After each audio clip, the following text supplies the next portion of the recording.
Si tu as cliqué sur cette vidéo, c'est que tu en as marre de rechuter dans le porno et la luxure après des années de combat et même après avoir essayé plusieurs fois, mec.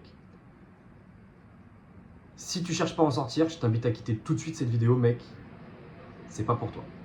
Donc, si tu crois que tu vas t'en sortir tout seul face au porno, avec le temps, j'ai une opinion qui va peut-être te déranger et qui va te foutre une claque, mec.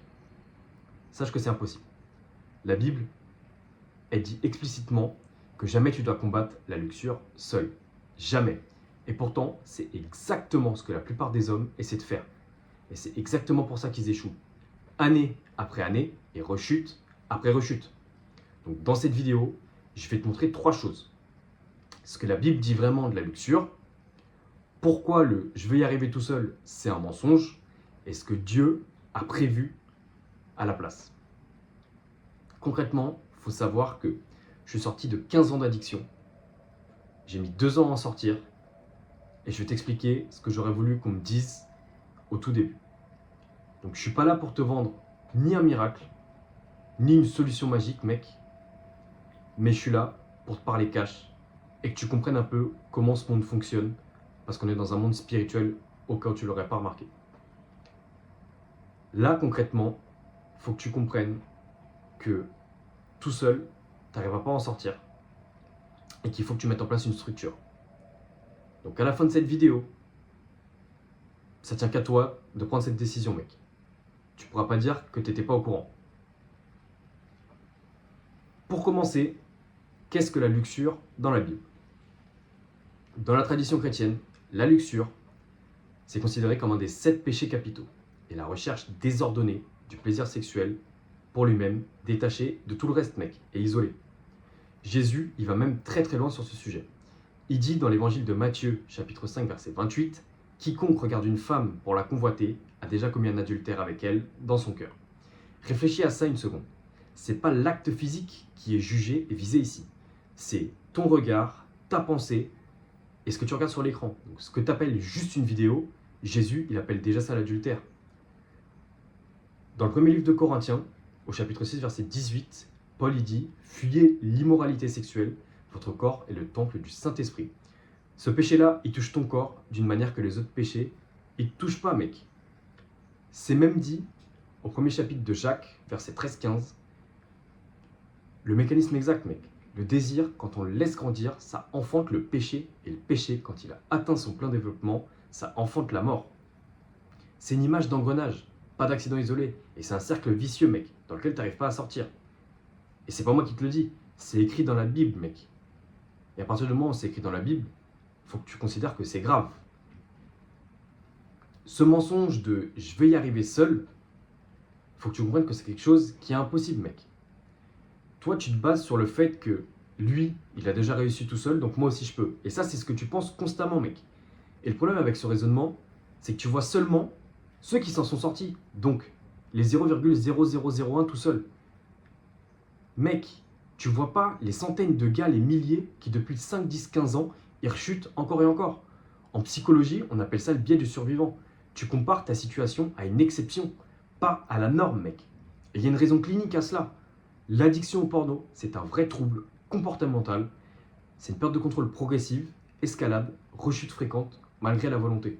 Et le terme rechute, il existe en addictologie, mec. Parce que c'est un schéma qui est documenté et pas juste une exception qui est rare, mec. Les études sur le sujet, elles montrent quelque chose d'important. C'est pas ta volonté seule qui détermine si tu t'en sors. C'est justement l'adhésion à une vie structurée, à un cadre, à un suivi. Il y a un témoignage typique qui dit « Malgré quelques périodes d'abstinence et des bonnes résolutions, cette addiction, elle a pas cessé de me poursuivre et elle s'est accélérée. » Donc c'est exactement le piège de « seul avec le temps, mec ». C'est un truc qui va te poursuivre toute ta vie. Alors, si tu t'es déjà dit 10 fois, cette fois c'est la dernière, et que tu es retombé 10 fois, c'est que c'était pas la dernière. Et c'est pas parce que tu es plus faible que les autres, c'est parce que tu combats un ennemi. Et avec ta propre chair, tu n'y arriveras pas, mec. Parce que c'est un système qui est fait pour t'accrocher. Et que la volonté seule, elle suffit pas à vaincre. Il te faut une vraie structure que tu mettes en place. Une vie de prière et une vie structurée. Et dans la Bible, c'est clairement écrit qu'il ne faut pas marcher seul.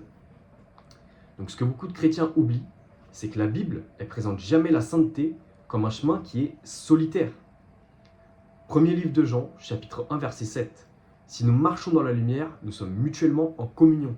Et la lumière ici, c'est la vérité, mec. Et la vérité, tu la vis en communion. Pas isolé dans ta chambre, avec juste ta honte, parce que tu as rechuté, parce que l'ennemi t'a mis cette idée dans la tête.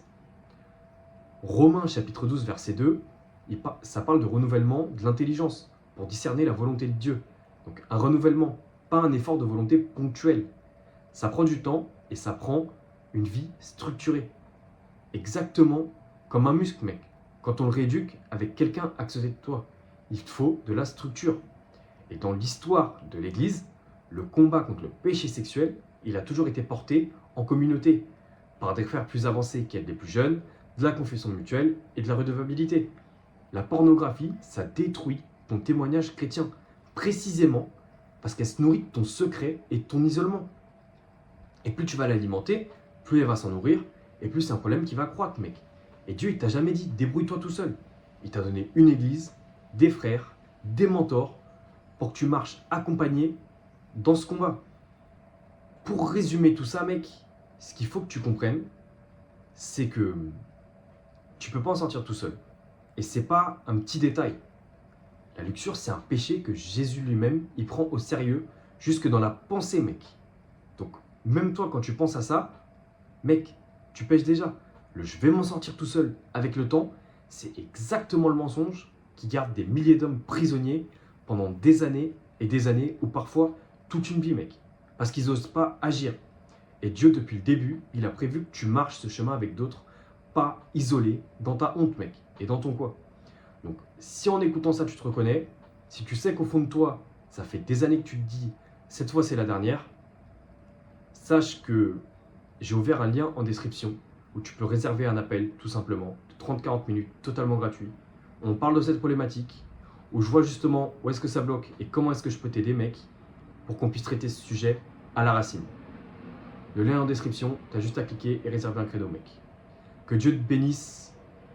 Et mec, oublie pas de me suivre sur Insta, je te mets aussi le Insta en description.